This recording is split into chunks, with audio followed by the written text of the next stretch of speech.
I wrote something today that I'd like to share with you in light of us battling to address these five interlocking injustices, in light of the fact that long before this, we were saying people needed to have a basic guaranteed income. Wouldn't that be something powerful if we had it right now? People could take off and stay home. Long before this, we were saying health care ought to be a right. Long before the political campaign and candidates were saying it. Mm-hmm. What power would we have if we were doing that? Long before we were saying we need to put more money into health care, and that would have meant the CDC and infrastructure and all of those things that matter now, that we can see clearly now in this moment of crisis, are necessities. And that merely having the greatest weaponry and the ability to blow up the world is not necessarily the greatest defense if you can't save the world and secure the world and heal the world. And so the day I wrote this piece is probably going to go out. I want to share it first with you hot off the press. In times like these. And in times like these, it simply says, take care of yourself. Take care of yourself. Make sure that you do all of the things necessary, all of the precautions, so that you can take care of one another. And when you can, help others, especially poor and low-wealth people who can't afford the very basics that are needed in this moment.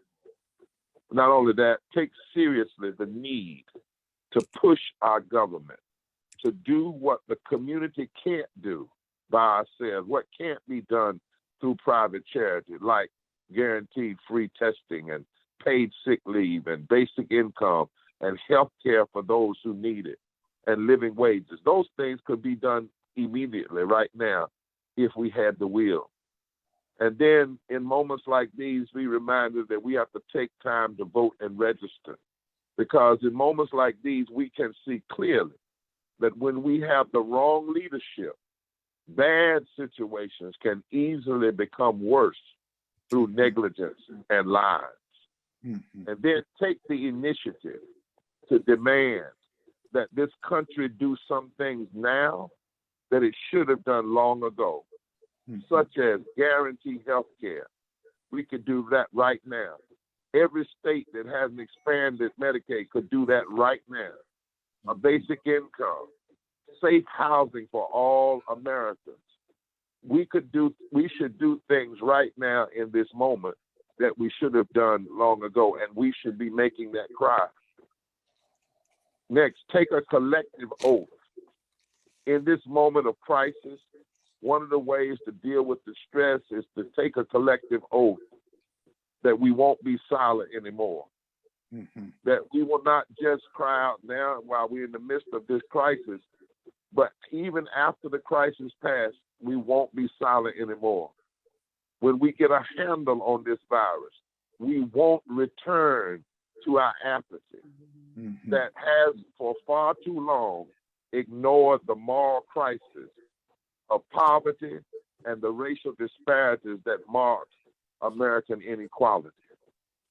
And then take time in this moment to let it change your insight forever, so that from now on we can see how connected we are, how frail we are, and how easily our lives can be disrupted. We cannot go back to business as usual.